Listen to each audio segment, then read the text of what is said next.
Hi, Chris Marano here, Clearpath Herbals. I'm an herbalist in the Pioneer Valley, and today is going to be the third herb walk, Zoom fashion, through the Hungry Ghost Bread Gardens. I've done 2 of these already, lasting about 40 minutes.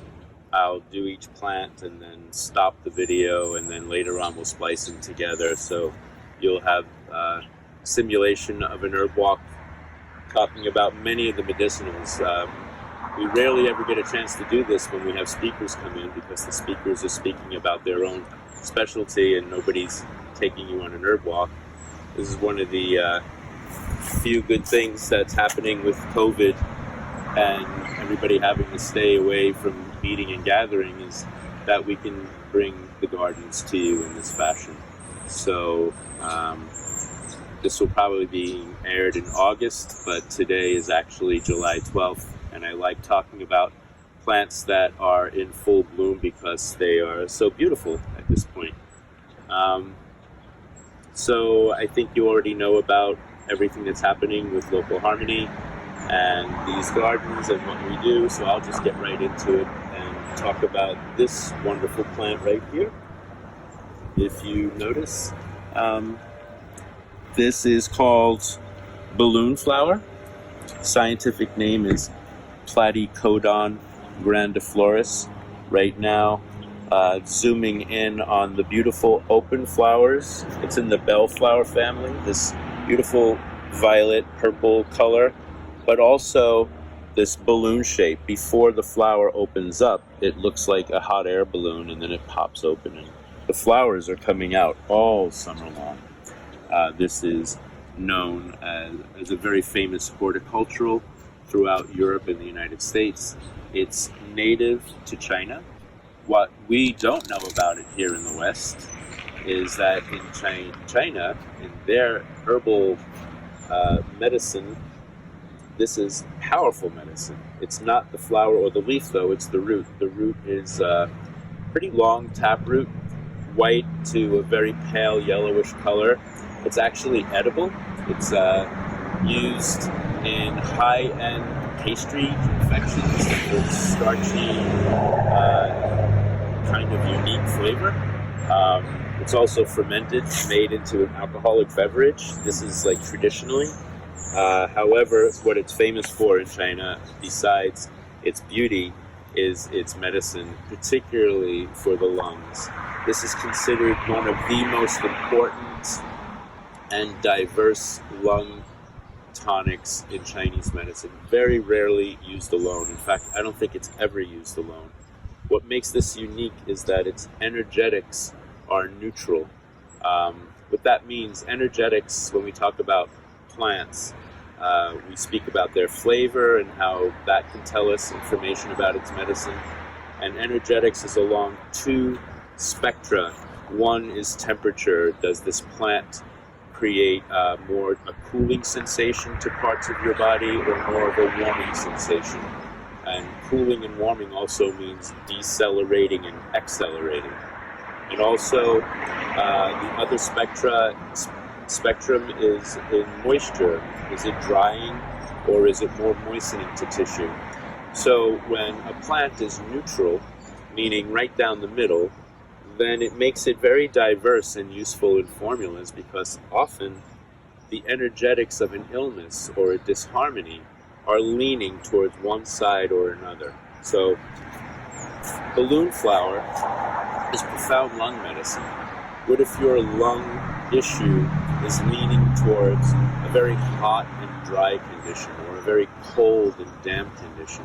If I have a plant that I know is deeply medicinal for that, for a lung condition, but is also hot and dry, I don't want to give that to a person who already is imbalanced in the hot and dry direction, because it's like throwing gas on the fire. I'm just adding to that extreme. It's the same. If I have a plant that's cool and moistening, I don't want to necessarily give that to somebody whose lung condition is very cold and damp. So if I have a plant like Platycodon, that's neutral. It means no matter what energetic condition I have in my lungs, I can use this plant, and it can be useful for helping to bring a formula together, like the central hub with, like the sun, basically, with all of these orbiting planets of other herbs, and the platycodon holds it together. It's not even necessarily the most important lung herb in any particular area, but it's really good in several areas, and again, that neutrality of it allows it to be used in any one of those conditions, whether it's damp, dry, hot, cold, windy or unwindy. Windy means spasmodic coughing or not coughing. It definitely helps to thin out the mucus and helps to ascend phlegm so that you're able more easily to expectorate and have the expectoration be productive.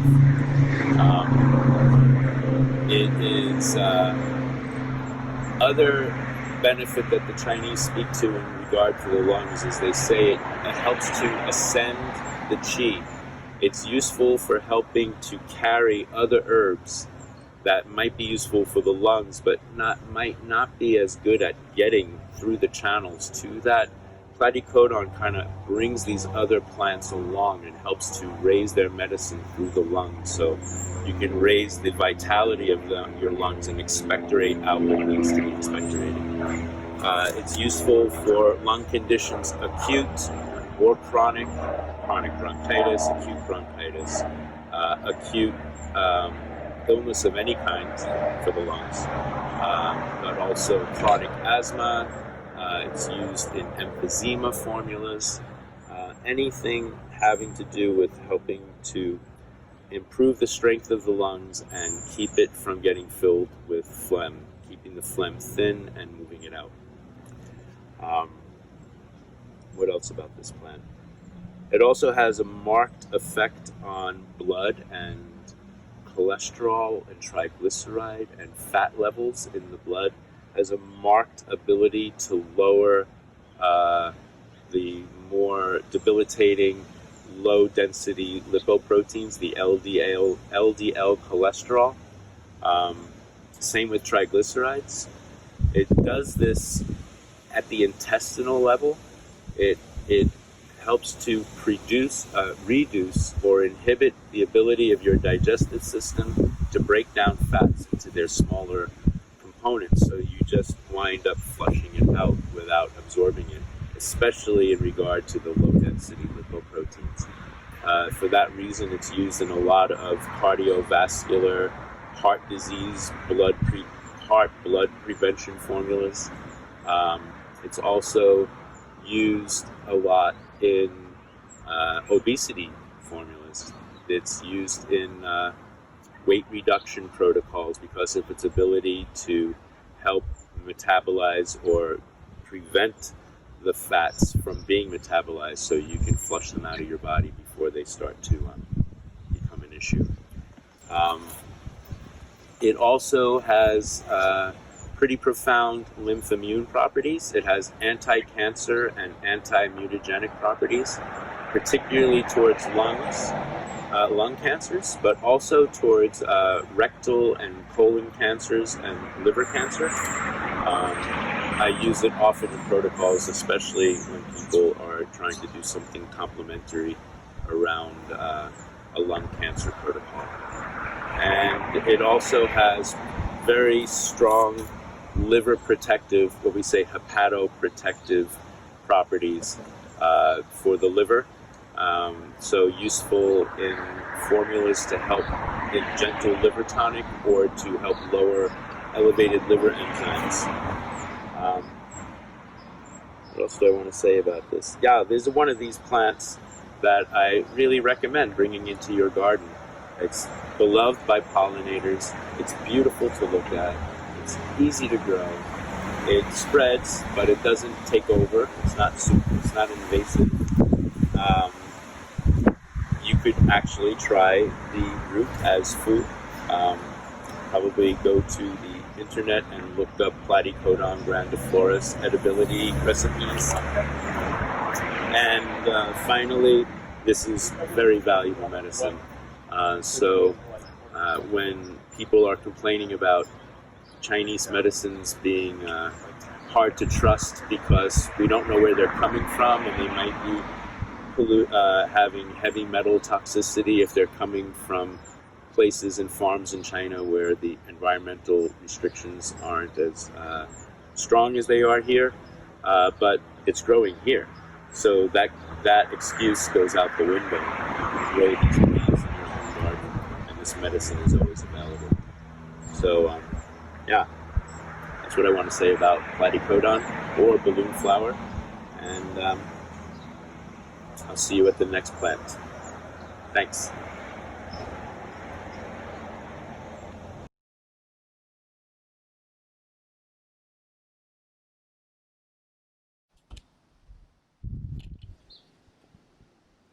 Hey, Chris Marano here again.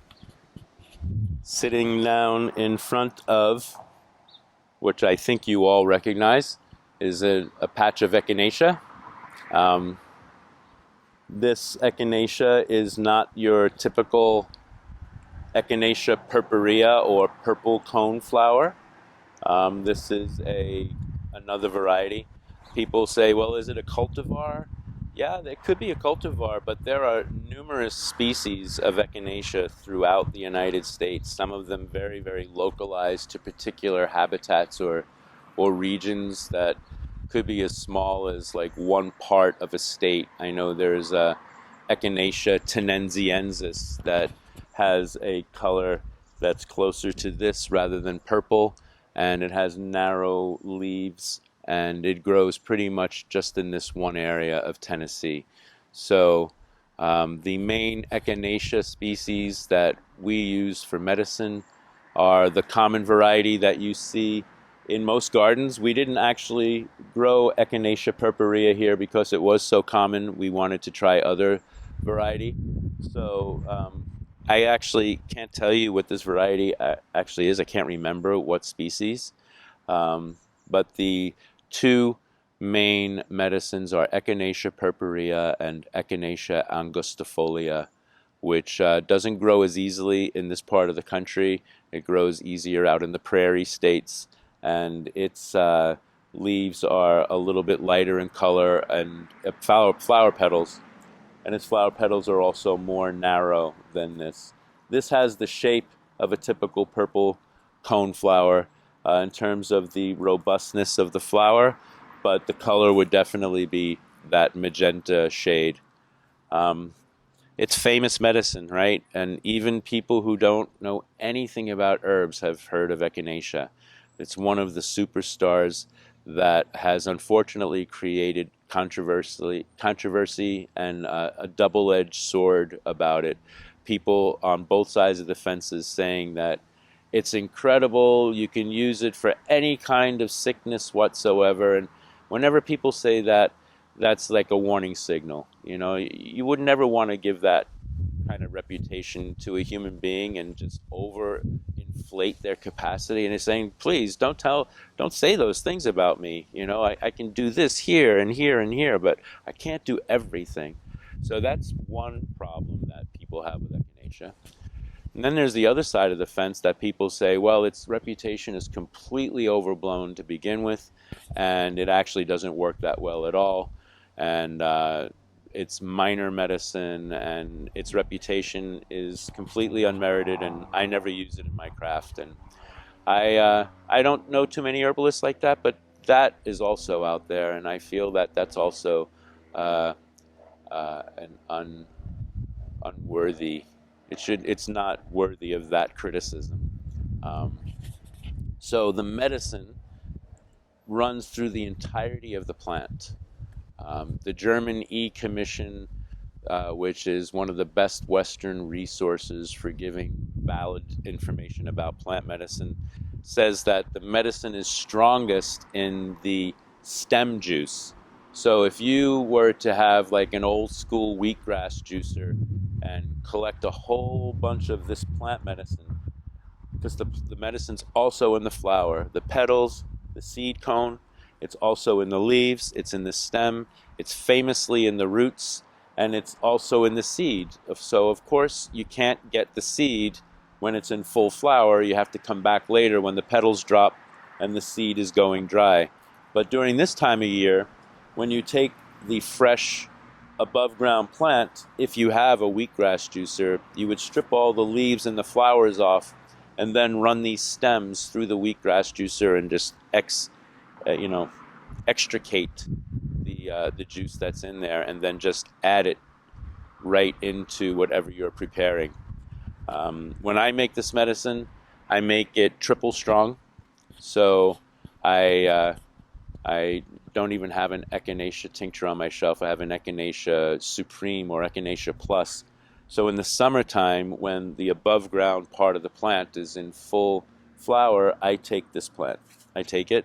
I leave a bunch, of course. I come back in the fall for the seed and the root. Any herbalist will tell you that if you are wanting to get the medicine at its peak, most potent potential, root medicines are best taken either in the spring before the plant gets going too much, or in the fall after it dies back. So I perennially take the root medicine in the fall.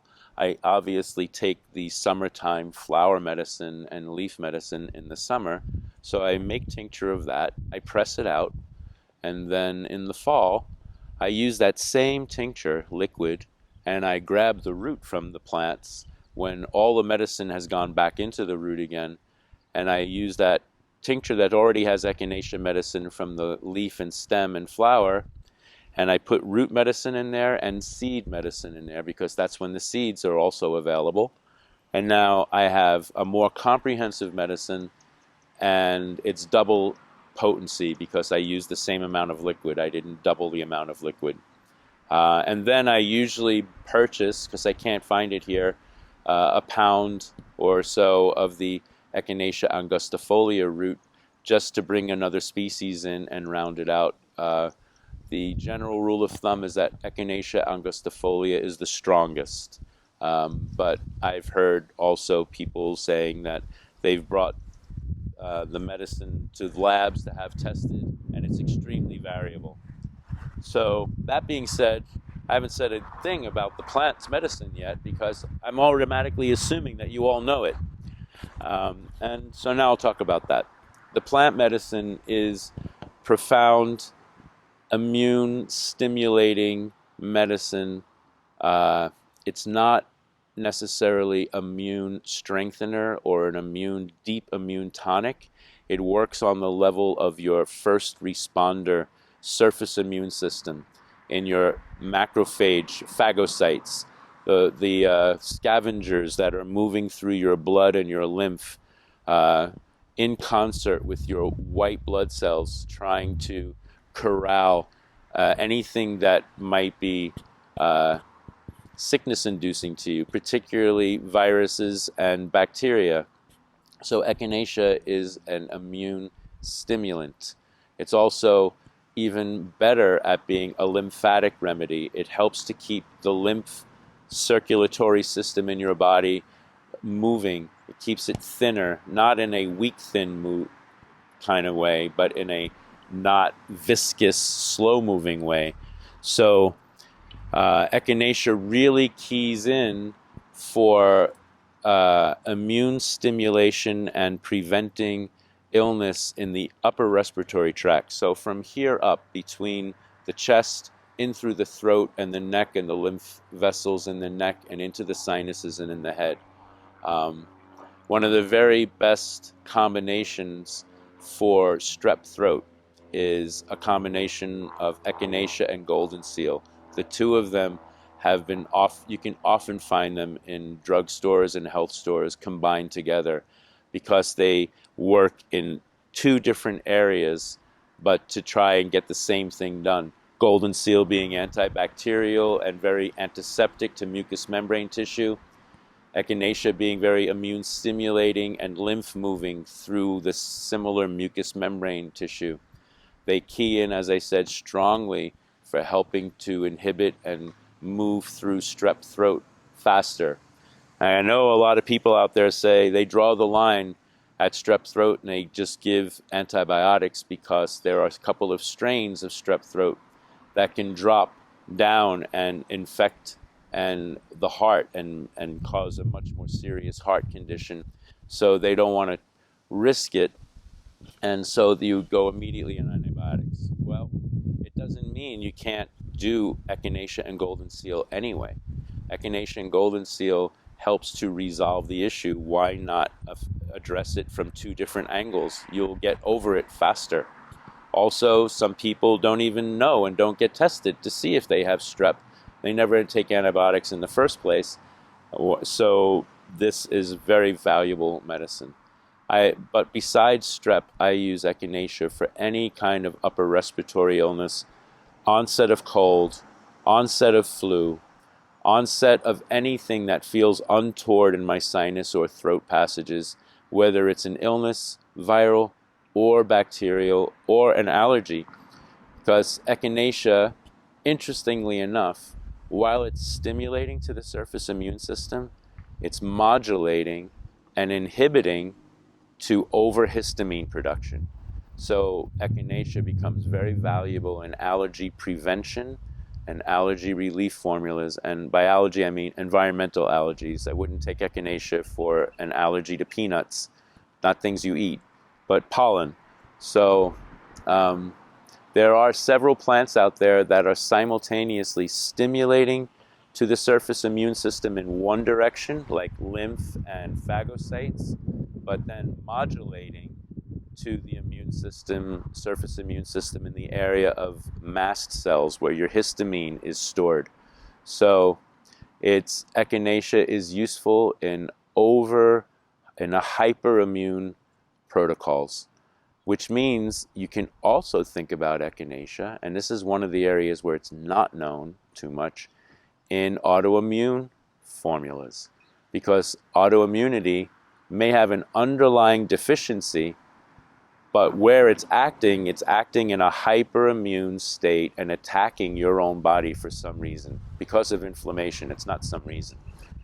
And so echinacea, because it's neutral, again, in its energetics, it's not hot, it's not cold, it's not drying, it's not moistening, makes it very versatile in formulas, also makes it very useful in helping to dispel or alleviate inflammation on a deeper level, where you might say, I don't want to use something that's really hot because it might actually instigate the inflammation. Echinacea being neutral, I use it very often in rheumatoid arthritis formulas. Rheumatoid arthritis, nothing to do with a cold or a flu or your sinus passages, usually in your joints. I'm lifting up my hand and wrist because I often hear people complaining about it here. Rheumatoid arthritis is an autoimmune illness, and it's a hot and dry condition. So giving something like turmeric, which is an excellent anti-inflammatory, or ginger, which is an excellent anti-inflammatory, or prickly ash, another one, all three of them are hot and dry, it becomes controversial or contraindicated for an already hot and dry condition. But echinacea is neutral. So I will put that in formula as an anti-inflammatory agent along with other neutral autoimmune modulating herbs and mushrooms like reishi. So echinacea really useful there. It's one of the main ingredients, like I said, in my allergy relief and allergy prevention formulas. It's a main ingredient in my antiviral formula, antibacterial formula. It's particularly throat and respiratory.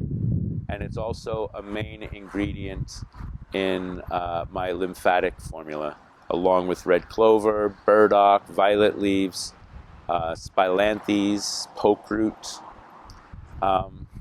Anything else? Oh yes, echinacea has an ability to create salivation in the mouth. That tingling sensation it puts on the tongue increases salivation. So if you have issues where you have dry mouth, echinacea can help to stimulate some moisture in the mouth. And that same kind of stimulating excretory property to mucous membranes extends to the digestive system, and you can use it as a carminative to help improve digestion.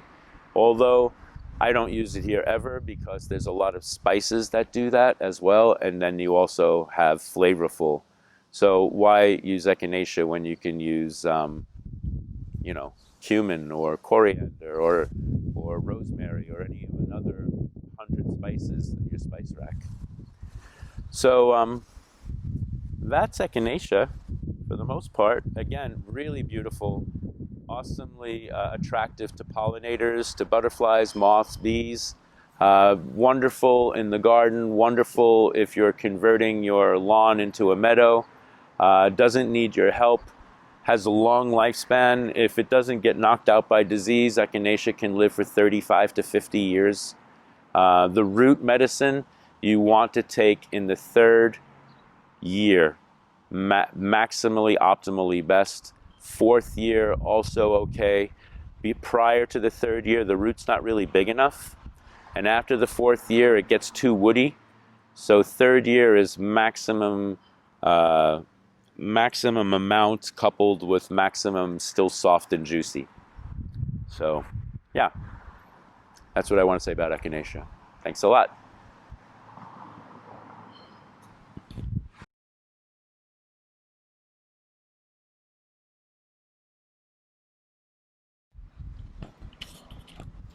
Hi, Chris Marano here again, taking you on more of a walk through the Hungry Ghost Bread Gardens. And now I'm standing up in the corner of the garden next to whatever road's going up this hill. And this is spikenard. I'm standing here because I just want to let you see that seems to be at least my height, maybe a little taller, so that's at least 6 feet tall. This plant, when we were thinking about what plants we wanted to put in this garden, if you see me right here, you notice that this is bright sun. There is nothing shady about this area at all. Spikenard likes to grow in the deep woods. And when we thought about planting this here, I just laughed and I said, what are the odds of this plant growing here? It is easily the most robust, single, hardiest plant in the whole garden. It's huge. It's making its own shade now. It's more than one of them. It's amazing. It totally blows out the theory that plants can only grow exactly where the books say they can grow. So yeah, I probably would love to grow in deep woods, but it doesn't seem to be bothered at all with bright sun. And in fact, it's creating so much shade. If you notice behind it, we have some shadblows, some serviceberries. So this area right in here is more shady. So we've actually behind here planted some golden seal, which definitely likes it to be a little shadier, to see if they will take because of the shade created by these other plants, even though we're in the middle of a really sunny environment. I'm almost positive there's probably a bird's nest inside of here somewhere too, because there's birds all over the place and they seem to be pretty easy around people and they're always hopping in this direction. So this is a tiny ecosystem unto itself. So this is spikenard. Spikenard, scientific name is Aralia racemosa.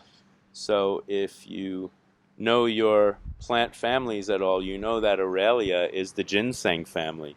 So ginseng is in the Aralia family. American ginseng and Chinese ginseng are Panax genus and Panax quinquefolium or Panax Panax, which is Chinese ginseng. This is a true Aralia. Its genus name is also Aralia. So one of its first cousins is a very common woodland pathside plant that people around here call wild sarsaparilla. And it looks more like a ginseng the way it comes out of the ground. And its scientific name is Aralia nudicalis. So Aralia as a family, if you see a plant in the Aralia family or in the Aralia genus, it's automatically letting you know that it probably has medicine in it.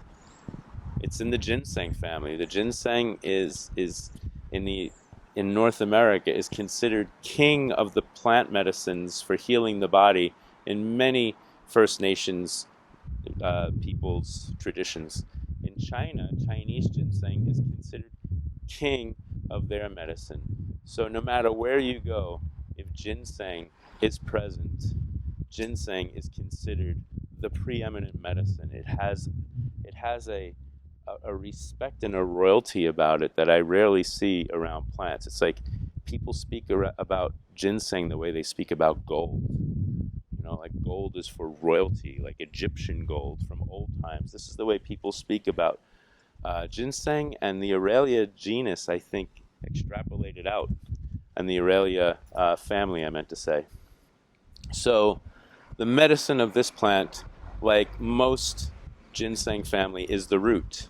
So I've picked spikenard before, and the root can get massive, really long, ropey, aromatic, and bitter, and pungent, and soapy, all at the same time. A very complex flavor profile, and much root.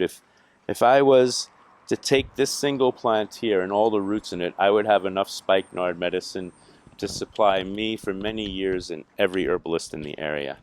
That's how big the root gets. It's on the United Plant Savers to watch list. I wouldn't call it threatened. It's more like it doesn't grow the way goldenrod grows. It grows slowly. Well, not really. But it doesn't spread too quickly. And and also the medicine is in the root. So you kind of have to take the plant. You could be very careful about it, which I usually am, and dig away the earth and take some of the plant, leave the crown and most of the roots. And I know there's so much root in here, and I don't use it that much, that I can take the medicine from a plant or two and not take the plant's life. People are cutting plants apart all the time at the root and spreading them out. Plants oftentimes actually like that. I wouldn't say they like it, but it doesn't bother them. They're able to spread more easily. So this root medicine in spikenard, I consider it to be similar to the other ginsengs. It has adaptogenic properties. Adaptogens are plant and mushroom medicines that are deeply nourishing, strengthening, balancing to our deep core vitality. One of 3 areas or organ systems that it must have strong building, nourishing, and balancing properties to are the immune system, the nervous system, and the endocrine system. And true adaptogens must have direct influence over the hypothalamus to pituitary to adrenal pathway. Spikenard actually does have this. It also has influence in the nervous system and also in the immune system. However, it's nowhere near in the category of strength that the ginsengs are, so it's often overlooked here. Where it's much better than its ginseng cousins is as a mover and a stimulator. The root of spikenard is very aromatic. The leaf, which, I'm sorry, you can't smell this on Zoom, but if you walk through here, help yourself to a leaf or just come up and smell one. You'll smell a faint kind of aromatic spiciness in the background that's, in my mind, similar to a little bit of spice bush. This medicine, this aromatic quality is even more profound in the root. So spikenard medicine is definitely strengthening and tonifying to the deep down vitality area, but even more so, it becomes better at taking that vitality and moving it through you so you can use it. It is profound female reproductive medicine. So right off the bat, let me say this. It is an emmenagogue. It stimulates the flow of menstrual flow. So that makes it contraindicated for pregnancy, especially the first trimester of pregnancy, because you don't want to stimulate the uterus to start contracting when the embryo is still trying to get hold and start to grow really solidly and stably. On the other end, however, of pregnancy, when you're approaching labor, spikenard becomes one of the most important medicines in the Native American tradition to use to help prepare the womb, the uterus, and ripen the womb more or less to help with much easier labor, dilation of the cervix, and contractions in order to give birth, and also contractions post-birth to help expel the placenta and that fluid that is that lochia fluid, Lochia, which needs to be, eliminated after the baby is born. So spikenard is one of the preeminent herbs, sometimes the most important ingredient in what we call mother's cordials, or formulas or syrups that a pregnant woman would take in the last 3 to 4 weeks of pregnancy to help mature and ripen and strengthen the uterus for labor and childbirth. Partridge berry or squaw vine is also on this list. Cramp bark is on this list. Ginger you can put in here. What else? A little bit of black cohosh. These are the herbs. They're all native except for ginger. They're all native, and they were all blended together to help create mother's cordials. Same property of invigorating flow and strengthening tone is also useful in female reproductive menstrual irregularity formulas. If the menstrual cycle is leaning more towards slow, sluggish, delayed, cloddy, it feels like the whole thing needs like a kickstart to move better and faster, then spikenard becomes very useful. On the other hand, you probably wouldn't want to use it if you were already flooding and moving and flowing too much. However, all of these, there's an underlying reason why this is happening. And if you come to the conclusion, or somebody helps you along that line, to know that the reason why you have these irregularities because there's an underlying weakness, that the whole system needs to be toned and strengthened, then spikenard becomes useful there because it is strengthening underneath while it's markedly helping to stimulate move on top. And that is its medicine. That's what it does. It does that same exact thing through your circulatory system and your blood. It does the same thing through your lymph. It does the same thing through congested lungs. It does the same thing through stagnancy of qi and blood flow through your joints, creating arthritis. It does the same thing through your kidneys and bladder. And it does the same thing on the level of blood and lymph, where if this congestion stayed for too long, it would start to create skin disorders like eczema and psoriasis and acne, because that sluggishness and stagnancy has permeated right out to the periphery of your body. So anywhere where you need that stimulation of flow to innervate, stimulate, strengthen, and tone blood flow, qi flow, lymph flow. So especially if the energetics, like I mentioned with echinacea being neutral and platycodon, balloon flower with being neutral, every plant has an energetic nature. The energetic nature of spikenard is warming and drying. So you would not want to use spikenard in any of those congestion situations where the energetics were of a hot and dry nature. So it would be contraindicated for a hot and dry lung condition, like your lungs are really feeling red and raw. It would also not be useful for an acute hot kidney infection. It would also be contraindicated for rheumatoid arthritis, because that's a hot and dry joint arthritis condition. If you can say that the energetic for any of these situations are cold and damp, that would be ideal. Like cold, damp, fluid-filled lungs. Cold, damp arthritis, which we call rheumatism in the old days, and that's the kind of arthritis that most people get, that they say, I get stiff, I can predict the weather with my knees, and after I move around a little bit and get some warmth and lubrication, I feel better, but if I sit down too long, I get stiff again. That's cold damp arthritis. Spikenard is wonderful there. Internally and topically in liniments and salves to put right there. It has that hot and dry nature to it. But it also has this soapy, oily quality to it.